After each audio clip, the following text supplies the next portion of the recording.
Hey everybody, welcome to Crack Pack Tuesday, number 121 on the Mana Leak. I'm John as always, and we've got our second last pack of Outer Devastation here. We're going to crack it open, we're going to see what's in it, and we're going to see what we would take pack one, pick one if this was a draft.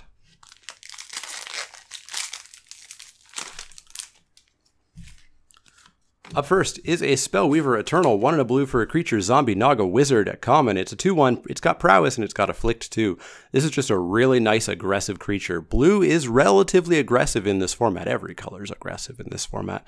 But a 2/1 that attacks as a 3/2 sometimes, maybe a 4/3 if you're really lucky, and even gets in for 2, even if you just throw it away and do it like a 5/5 or something, is fantastic. I've said it before and I'll say it again, I can't wait for afflict to go away. It feels so bad playing against afflict. Ugh. Potentially first pickable. Hopefully the pack's not that weak. We'll take it out of frame optimistically for now.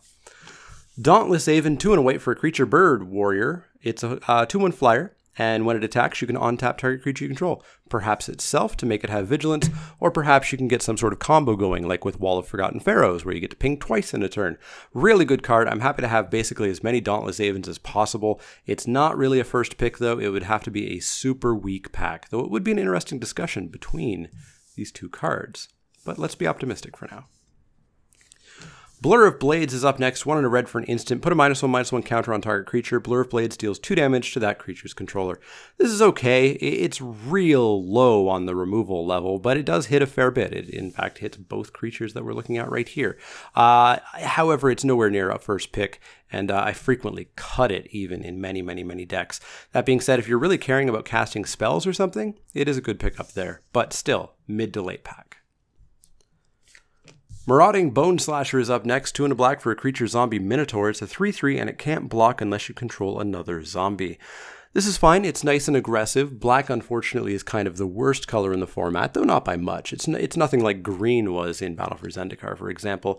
And of course, this has a very relevant subtype of zombie, and the zombie deck can be quite powerful in this format.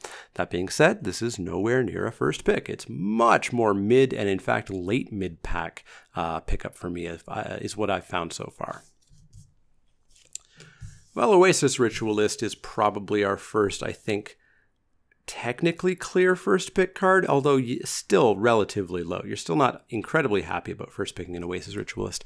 3 and a green for a creature, Naga Druid. It's a 2/4, tap to add a mana of any color, tap and exert it to add 2 mana of any one color to your mana pool. This thing is just super powerful. It ramps you to your creatures. It lets you play 3, 4, 5 color green. Just an amazing card. Eminently first pickable. Ruin Rat is up next, 1 and a black for a creature, rat. It's a 1/1 with Death Touch. When Ruin Rat dies, exile target card from an opponent's graveyard. This is fine. I love cheap 1/1 Death Touchers. I prefer when they're a single black, but I'll still play them when they are a 1 and a black. Very solid card, nowhere near a first pick, but I'll play probably every copy that I have my hands on. Life Goes On is a single green mana for an instant. You gain 4 life. If a creature died this turn, you gain 8 life. This card is real bad. It's real awful. You should never play it, and certainly never first pick it. Granitic Titan is 4 red for a creature elemental. It's a 5/4 with menace and cycling for 2 generic. This is extremely mediocre. You really aren't going to be planning on playing a 4 red French vanilla creature, not a 5/4. And the cycling 2, I'm not in the group of people that thinks that you should play cards that are basically only meant to be cycled. So I never really ever play Granitic Titan. And even those who do play it, it's nowhere near a first pick for them.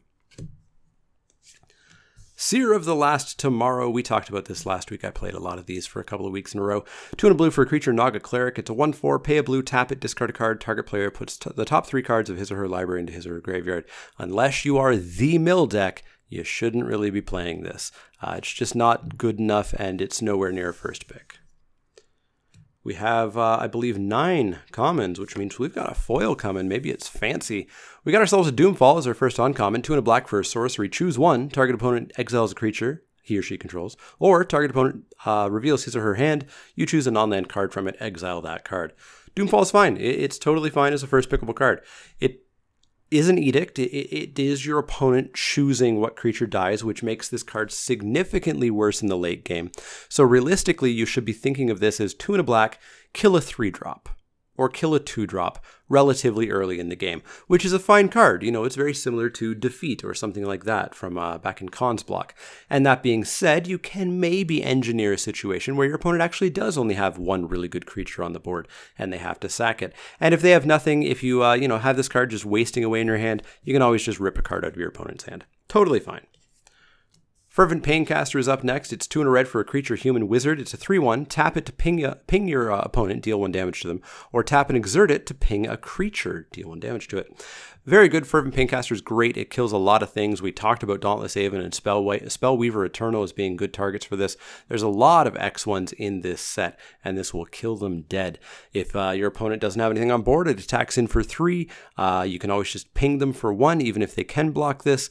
Real versatile creature here. Vizier of the Anointed is up next, 3 and a blue for a human cleric. It's a 2/4. When it enters the battlefield, you may search your library for a creature card with Eternalize or Embalm. Put that card into your graveyard, then shuffle your library. Whenever you activate an Eternalize or Embalm ability, draw a card. Vizier is really good if you are in blue-white and you have a critical mass of Embalm or Eternalize cards. I'm talking like bare minimum 4, ideally something more like 7 or 8, and then this thing goes off and you just draw so many cards off of it. I played it in a blue something deck. I want to say it was blue-green possibly, and so I only had like 3 targets for it, and it was much more mediocre in that, that deck for sure. But of course, Pack One Pick One's a great place to pick this and build around it, so it can stay in frame as well.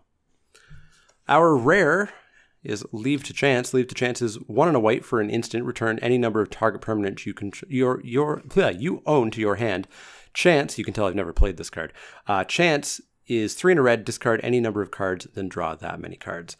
This card is extraordinarily mediocre. Yes, I've seen the cute combo of returning everything on your board and then discarding it all and getting yourself like an 11 power unblockable Cunning Survivor. But that is 3 colors and a specific rare, and you need lethal or else it just doesn't do anything. Way too cute for my blood, and I'm just not playing this card. This card is really mediocre in my mind and should be like a last pick. Our foil is not a masterpiece or anything fancy, it's just a Claim to Fame. Claim is a single black mana for a sorcery. Return target creature you control with converted mana cost 2 or less from your graveyard to the battlefield. Pay 1 and a red. Target creature gets +2/+0 and gains haste until end of turn. Also not that great. I just haven't found a home for this. There's not enough black decks that have 2 or less CMC creatures that you really want to be returning all that badly. And Fame is just a really mediocre sorcery speed buff spell. Yeah, not really something I would ever first pick, and I've never found a chance to play it. So we do have a decent pack here. I think Oasis Ritualist can probably get the cut. I don't think it stands up to these 4, but it could. I think this pack actually really sort of says, what do you like playing? Do you want to go ramp? I think you can take the Ritualist. Do you want to go kind of control-y? Are you not quite as down on black as other people? You could take Doomfall. If you want Paincaster, you can do that. If you want to build around, you could take the Vizier. So honestly, I wouldn't fault anybody for taking any of these, and I'd love to hear which one you would take. I think this late in the format, I'm probably just going to have some fun and build around the Vizier. But let me know what you would have taken. I think all 4 of those cards are extremely close in the first pick running. So let me know in the comments down below. As always, if you have any questions, comments, or suggestions, you can find me on Twitter at @TheManaLeak. That's L-E-E-K, like the vegetable, not the card. You can also find me at Facebook.com/ShamanaLeak, Twitch.tv/ShamanaLeak, and Patreon.com/ShamanaLeak. If you like the content, click that thumbs up button. If you haven't already and you want to see more, click subscribe. And if you do have questions, comments, or suggestions, let me know. Otherwise, see y'all next time.